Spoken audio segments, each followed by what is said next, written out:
The year is 2025 and absolutely nobody needs anything. But it's Christmas and I have to get them something, right?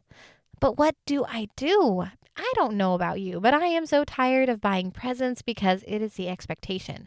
I love giving gifts, don't get me wrong, but I want them to mean more than a throwaway dollar store stocking stuffer.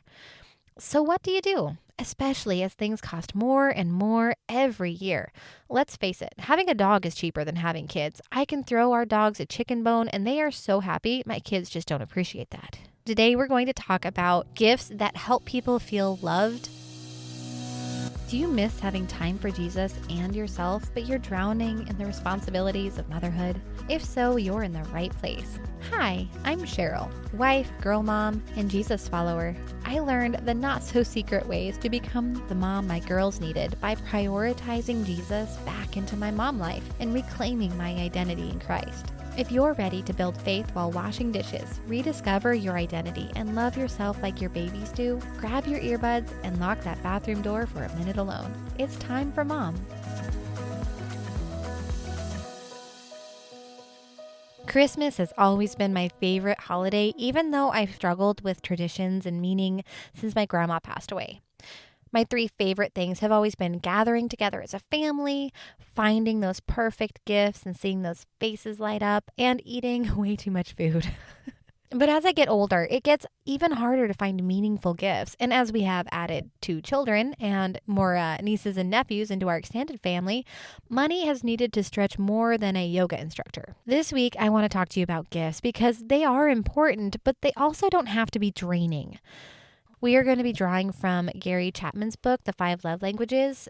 Gift ideas have come from talking with other people, talking with my husband, a little bit of blog stalking because, there's a lot of ideas out there. If you want even more ideas for some gifts other than what I'm going to talk about today, come on over to our Facebook group because it will be in there. I'm going to be popping in a few ideas and pictures of some special things that I'm making for my loved ones that is speaking to their love languages. So if you want some extra ideas, come and join the Time for Mom Facebook group at bit.ly/Time for Mom community or follow the link in the show notes. Let's dive in. So the number one love language that I'm going to talk about happens to be my number one, words of affirmation. One of the things that you can do is like a what I love about you card or letter, or there are actually books that are what I love about you. And I have some linked in the show notes if you would like to take a look at those for inspiration. They're also going to be super easy to format in Canva if you're savvy with that. But if you're not and want to save some time, those books are a great option. But anyway, and those are affiliate links, by the way. The reason why these are super meaningful gifts is if someone has the words of affirmation, it is going to speak so much love and appreciation, and it's going to be low cost to you. I actually have a collection of cards that I've gotten at Christmas, birthdays, Valentine's, things like that I've had them since I was 5. So there's over 25 years of cards in our house. My husband loves them. Another thing you can do is have a little jar of encouraging notes. There are some pre-made options that I found, and again, those are linked in the show notes. They are so nice if you're feeling down to be able to reach in and get an encouraging word from someone you love. You can write a handwritten letter. I've done this for my husband, even though that words of affirmation isn't his primary. He loved it so much. Another option you could do that costs a little more is custom engraved jewelry. I can't say that I own any, but my husband does. We had his wedding band engraved with my best friend. It's one of his most prized possessions. If you are a lyrical person, you could also write a poem. This happened to be how Eric, my husband, proposed to me. He made a poem and hid it around the house. Granted, that wasn't for Christmas, but it was in December. You can write a poem about your loved one, even if it's a kid. I mean, what kid doesn't love Dr. Seuss? Now we're going to move on to number 2, acts of service. Something that works well, honestly, for all 5 love languages is a coupon book. When I got engaged and was going to move away, I gave my nieces and nephews coupons. And you can make these so easy in Canva, Google Docs. I think I did these during the era of Microsoft Word, which still exists, by the way. And they are easy to make. If you want something pretty and pre-formatted, you can just buy a coupon book off of Amazon. There's links in the show notes. I found a super cute one that was Christmas themed, a super cute one that was just for kids. It was fun to see that there were options out there, but you don't have to buy that. You can just make it. There's so many ways to make something like that yourself. You can tailor these to any love language, which is so cool. In the coupon book, you can put literally anything. So acts of service could be like doing the dishes, foot rub, or cleaning their room, or folding their underwear, or things like that.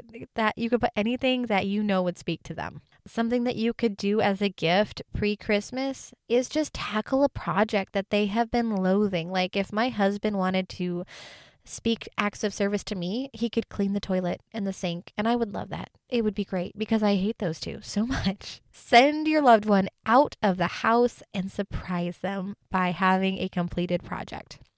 Another thing you can do is make their favorite meal or order it and do the dishes for them, especially if you aren't the one who usually does cleanup. You can surprise your loved one with a little mini getaway and take care of all of the details.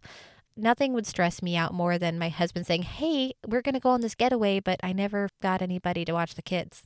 That would be really stressful. So make sure all the details are taken care of. Write a detailed thank you letter, highlighting all the acts of service that they have done and how much you love and appreciate who they are. With this love language, the more thought and effort you put into it, even if the gift itself is a flop, will make them feel seen and loved. Handmade things are a wonderful option for people who have the primary love language of acts of service. I had a friend who her husband surprised her with getting her ring resized. This meant he had to work overtime and skip out work and travel to a different town. He got so many brownie points because he put so much thought and effort into that gift. Number 3, receiving gifts. This is not super high on my list, but I do have some ideas for you. Homemade gifts were absolutely made for this love language, as homemade gifts were made for the acts of service because it is the thought and effort. Whether it is a child's creation or your own, the thought and effort you put into giving somebody whose love language is gifts will just light up their life. But what are their likes? What are their interests? What are they not inundated with? So an example of this is my mom. She loves flowers and gardening, but my dad is very allergic to everything. So I gave her a flower bouquet, but it was made of seed packets. And it was a gift that she really loved. And I also, at one point, I got her a bouquet of artificial flowers because 1, you can wash them, and 2, it won't make my dad miserable. And take colors into consideration. What are their favorite colors? My father-in-law is a Denver Broncos fan. My pastor is a Ducks fan. If you have a loved one that you are trying to find or make a gift for, totally take that into consideration, and that will speak volumes into their life. Number 4, quality time. This one is super high for my husband, myself, and one of my daughters, and probably my father. Memory-evoking gifts of times you've spent together are amazing for this particular love language. Picture books, collages, a customized, anything, because you can get customized stuff everywhere right now. Maybe there is something new that they want to try, like a class or a shop they want to go to or a restaurant they want to try. Do that and do it together. You could also shop for their gift together, give them a budget, and release them into the wild. I have so many memories with my mom just from shopping, and we didn't have to buy anything. And those memories, because I am a quality time, quality activities person, spoke volumes into my love language. Again, a quality time coupon book is huge. Like I said, I did this for my niece and nephews. We did hikes and going out for Italian sodas and things like that. You can make this for kids. You can make this for your spouse. And it is going to make them feel loved and seen. I am quality activities. My husband, on the other hand, is focused attention, and they are not the same. I will tell you that one. But you can still tailor it to those little nuances. So you can get a new game to play together as a couple or a family. Ditch your phones when you're doing that. Get a new movie. That would be for activities, not necessarily for focused attention. Plan a trip, just the two of you. Kids or no kids, it's up to you. You can also take your kids on date. Like I said, I did this with my nephew, and that was so much fun. There are some nuances on the quality time love language, so do pay attention to that when you're planning a gift. Number 5, this one is so hard because how do you do physical touch in a gift? It's hard. I will assure you on that. You can totally use a coupon book, especially for your spouse, and that could be a hit, even if it is a touch of a steamy hit, if you get my drift. But do be mindful. Don't put a foot rub in there if your spouse hates feet, like my husband and my sister-in-law. They both absolutely hate feet. So if I put a foot rub in a coupon book, that would earn me some glares. But it'd be funny. My husband, when I was reading my outline to him, wanted me to include that physical touch does not necessarily mean marital intimacy. For him, those are two very different things. Physical touch is a non-romantic box that he needs filled. Marital intimacy is its own separate box that needs filled. So don't expect marital intimacy to be the same as physical touch. It's not. I know for me, because physical touch is high for me, I just need hugs. I need to be held. That fills my physical touch tank. It's very different from marital intimacy. But if you really need a gift and you want to get them a gift, here are some ideas beyond the coupon book. Find things that are comforting for them. For my husband, ironically, this means wool, not necessarily on base layers. He loves wool clothes. They keep him warm. They keep him fuzzy. And he also loves food. The wool thing, that's borderline an unhealthy obsession, but it is helpful for me to know. But for other people, maybe it's a weighted blanket or a heated vest or a microwavable little snuggle buddy. Those things that are warm and provide comfort, they are not as filling as a hug. They're more like a Band-Aid. But if you're really wanting a gift for that person, you can do it with those. You can make your own microwavable animals. There are a ton of tutorials on Pinterest and YouTube, and you just fill it with rice or lentils or beans or something. And rice is the most common. Don't fill it with popcorn. That will literally explode on you. Anyway. Food, like I said, things that carry those fuzzy memories, that sense of nostalgia and feeling loved. Again, for my husband, this is going to be things like snickerdoodle and chocolate cake with 7-minute frosting. For my kids, this usually means a lovely dairy-free, gluten-free mac and cheese with hot dogs, because ironically, those are gluten-free.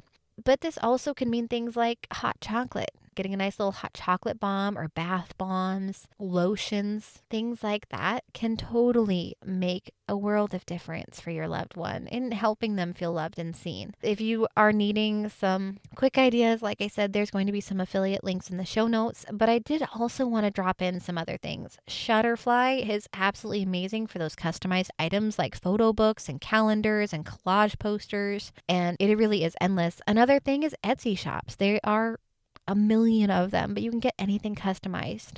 Amazon has a small business section, and you can totally find some really cool items there. I have done that for multiple times with my family.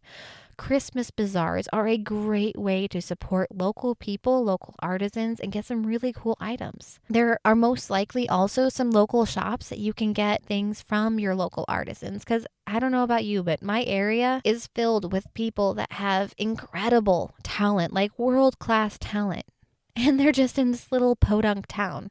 So don't discount the people you have local. You know, another thing you can do is if you have a family or friend who does some specialized thing. Some people have like digital printers, and there's those Cricut machines or Cricut machines, however you say that. You know, my brother, he does custom leather work, and it's amazing. It is so gorgeous. And he uses that to his advantage by making whoever he gets a names. We draw names at Christmas. Sometimes he'll make them something custom leather, or his wife buys the gift in his stead, which works too. Yeah, and if you want to see some stuff of my brother's, they're so gorgeous. I will go ahead and I'm going to link him in the show notes too, because why not? I can. I would love to hear what you have planned, do plan, or do, depending on when you listen to this podcast. It's hard to get gifts that mean something to people, and the more ideas we have, the better. I have some great ideas of gifts for my kids for their grandparents, but I honestly am not sure what I'm going to do right now. I have options though.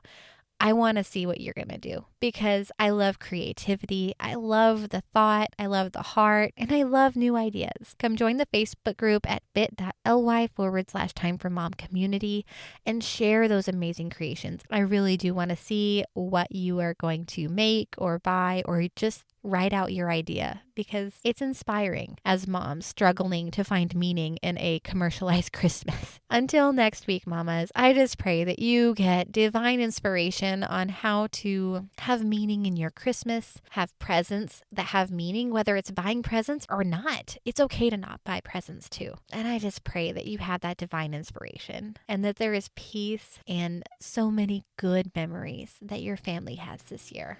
Love, Cheryl. Hey, beautiful. I hope you enjoyed today's episode.